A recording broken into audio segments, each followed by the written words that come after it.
Hello, नमस्ते। आप सभी का हमारे इस यूट्यूब चैनल पर बहुत-बहुत स्वागत है। इस वीडियो में हम बीटीएससी के द्वारा आयोजित की जा रही परीक्षा एनम की, जो कि 10,000 से भी ज़्यादा पदों पर भर्ती आई है, उसका फुल रिव्यू करने वाले हैं। उसके जो एग्ज़ाम्स अभी हुए हैं 5 तारीख के डेट में, उसका क्या रिस्पॉन्स देखने को मिल रहा है, उसके बेसिस पे क्या जो है आने वाले जो 11 और 12 जनवरी को पेपर होने वाले हैं, कैसा पेपर का लेवल देखने को मिल सकता है, इन सभी पर डिटेल से आपसे चर्चा करेंगे। साथ ही साथ आपको बताएँगे कि इस बार की क्या कट ऑफ रहने वाली है।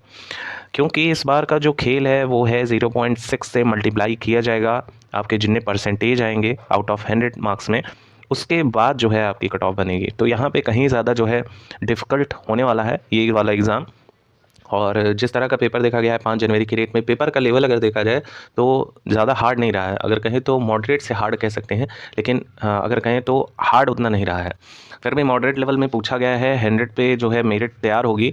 इसी के साथ ही साथ इसमें जो है नेगेटिव मार्किंग का बड़ा इम्पैक्ट देखने को मिल रहा है। तो ये चीज़ काफ़ी ज़्यादा आपके कट ऑफ को अफेक्ट करेगी। सबसे पहले हम कुछ डेट्स देख लेते हैं। ई-नम भर्ती का जो डेट है 5 तारीख, 11 जनवरी और 12 जनवरी को पेपर समाप्त कर दिया जाएगा। फिर यहाँ पर अगर देखा जाए तो कुल पोस्ट की बात करें तो कुल पोस्ट देखने को मिल रहे हैं 10,709 पोस्ट। तो काफ़ी अधिक पोस्ट हैं। पिछले बार जो आपकी वैकेंसी आई थी वो लगभग आपकी 8,000 से समथिंग जो है ज़्यादा रही थी। तो 8,000 के अकॉर्डिंग जो आपकी कट ऑफ गई थी डीबी की, वो लगभग 63.88 तक गई थी यूआर कैटेगरी की, फीमेल की। और वहीं मेल की बात करें तो 66 तक की गई हुई थी। तो यहाँ पर देखा जाए तो जो मार्जिन देखने को मिला, चूँकि पिछली बार आपकी नेगेटिव मार्किंग भी नहीं थी और उसमें जो पेपर का लेवल था वो भी जो है ठीक-ठाक रहा था। नेक्स्ट अगर हम चयन की प्रक्रिया देख लेते हैं, जो अभी भी कई सारे अभ्यर्थी हैं, कई सारी महिला अभ्यर्थी हैं जो अभी भी कन्फ्यूज़ हैं, उनका क्लियर यहाँ हो जाएगा सब कुछ। चयन की प्रक्रिया देखा जाए तो एएनएम के पदों पर नियुक्ति हेतु मेधा सूची निम्नलिखित रूप से तैयार की जाएगी। पहला, एएनएम कोर्स की परीक्षा में प्राप्तांक के लिए 60 अंक दिए जाएंगे। उच्चतर कोर्स के लिए जो है 15 अंक दिए जाएंगे। फिर बिहार राज्य के सरकारी अस्पतालों में संविदा के आधार पर कार्य अनुभव के लिए उन्हें 25 अंक दिए जाएंगे। यानी ओवरऑल अगर देखा जाए तो ये वाला जो पोर्शन है ये सबसे ज़्यादा इंपॉर्टेंस रखने वाला है, क्योंकि 60 अंक यहीं से दिए जाएंगे। कोर्स की परीक्षा जो हो रही है उसमें 60 अंक आपको दिए जाएंगे। इसी के बेसिस पे जो है मल्टीप्लाई 6 किया जाएगा। यहाँ पे इन्होंने साफ कर दिया है एएनएम कोर्स के लिए। देखिए पहला वाला ही इंगित कर रहा है, एएनएम कोर्स के लिए किसी अभ्यर्थी को प्रदान किए जाने वाले अंकों का अवधारण उक्त कोर्स की परीक्षा में प्राप्त कुल अंकों के प्रतिशत को 0.6 के गुणक से गुणा करके किया जाएगा। उदाहरणार्थ, यदि किसी अभ्यर्थी द्वारा 50% अंक प्राप्त किया गया हो तो उसे 50 गुणे 0.6 से जो है गुणा कर देंगे और 30 अंक उसे दिए जाएंगे। यानी ओवरऑल अगर देखा जाए तो 100 अंकों की परीक्षा है, जिसमें आपका जो मुख्य परीक्षा है वो 60 अंकों का है और उस पर जितना आप लोग प्राप्त किए होंगे उसके रिगार्डिंग आपको अंक दिए जाएंगे। तो ये ऑल्सो क्लियर हो गया होगा। काफ़ी ज़्यादा इंपॉर्टेंस ये वाला जो है पैरा है नोटिफिकेशन का। इसी के साथ ही साथ अगर यहाँ पर देखा जाए तो ये और ज़्यादा इंपॉर्टेंट आपके जो है यहाँ पर मेंशंस हुए हैं। इसमें जो है आपके डिवीज़न किए गए हैं कि जो कुल पोस्ट है उसको किस किस कैटेगरी में कितना जो है दिया जा रहा है। तो अगर हम यूआर कैटेगरी की बात करें तो 3,539 पोस्ट हैं। आर्थिक रूप से कमज़ोर वर्ग की बात करें 868 पोस्ट हैं। अनुसूचित जाति की बात करें तो 2188। अनुसूचित जनजाति की बात करें तो 82।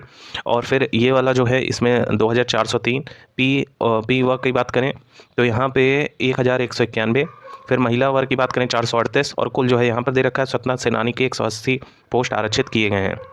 फिर यहाँ हमारे दिव्यांग भाई हैं जिनका इस तरह से डिवीज़न किया गया है। बाकी यहाँ पर देखिए तो एक और शॉर्ट नोटिस यहाँ पर दे रखी है कि एएनएम का पद सिर्फ महिलाओं के लिए कारणकृत है, इसलिए महिलाओं के लिए 35% क्षैतिज आरक्षण लागू नहीं होगा। तो ये भी चीज़ जो है काफ़ी इंपॉर्टेंस रखती है। अब अगर हम बात कर लें कि इसके रिगार्डिंग आपकी क्या जो है कट ऑफ रहेगी, जो आपके रिटर्न की परीक्षा हुई हैं और 5 तारीख की डेट में जो हुआ है उसका क्या जो है इम्पैक्ट देखने को मिल रहा है, कितने कितने नंबर स्कोरिंग रहे हैं, ये भी हम आपको बताते हैं।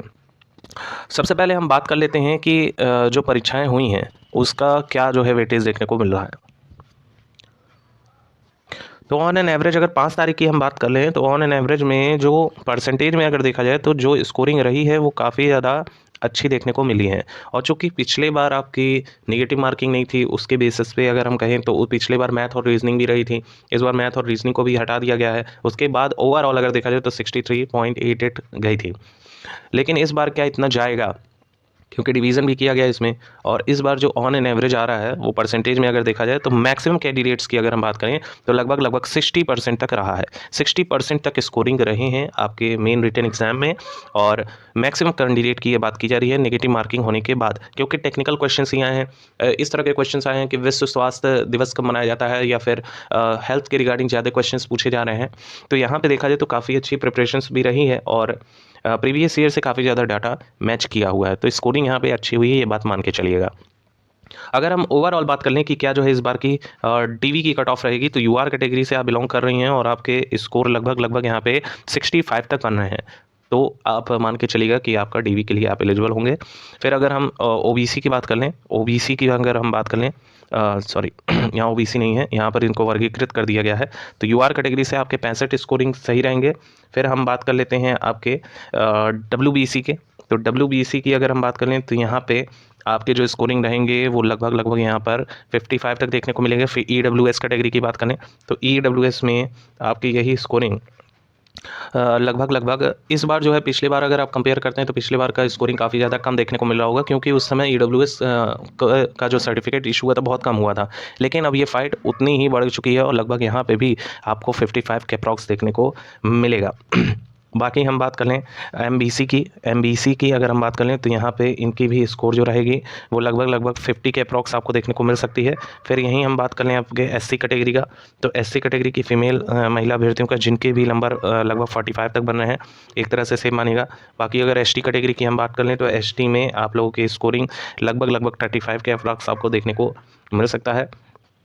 और यहीं हम बात कर लें अपने पीएच साथियों की, तो पीएच साथियों का जो है यही आपको 35 के अप्रॉक्स यहाँ भी देखने को मिल सकता है। फिर आपका जो फाइनल मेरिट लिस्ट तैयार होगा उसमें भी आपको जो है वेरिएशन देखने को मिलेगा, और फाइनल मेरिट लिस्ट में आप मान के चलिएगा लगभग आप कर लीजिएगा अपने यूआर कैटेगरी में 5 नंबर तक कर लीजिएगा। बाकी जो अन्य साथी हैं उनकी जो कट ऑफ रहेगी वो वेरिएशन आपको देखने को उसमें मिलेगा। होप सो यहाँ से काफ़ी ज़्यादा कंसाइज भी मिला होगा, और अभी पूरी डेटा नहीं निकल के आई है। 11 और 12 जनवरी की डेट में जब पेपर पूरे कंडक्ट हो जाएंगे तो एक डीप एनालिसिस करके आपको वीडियो बताया जाएगा, हर एक छोटे से छोटे एस्पेक्ट्स को कवर किया जाएगा। तो चैनल पर पहली बार विजिट कर रहे हैं तो सब्सक्राइब कर लीजिएगा, और आपके ड्राइंग के लेटेस्ट अपडेट्स यहीं से आपको मिलेंगी। Thank you so much for watching. In video देखने के लिए वीडियो लाइक जरूर कीजिएगा, कोई क्वेरी हो तो कमेंट सेक्शन में जरूर बताइएगा।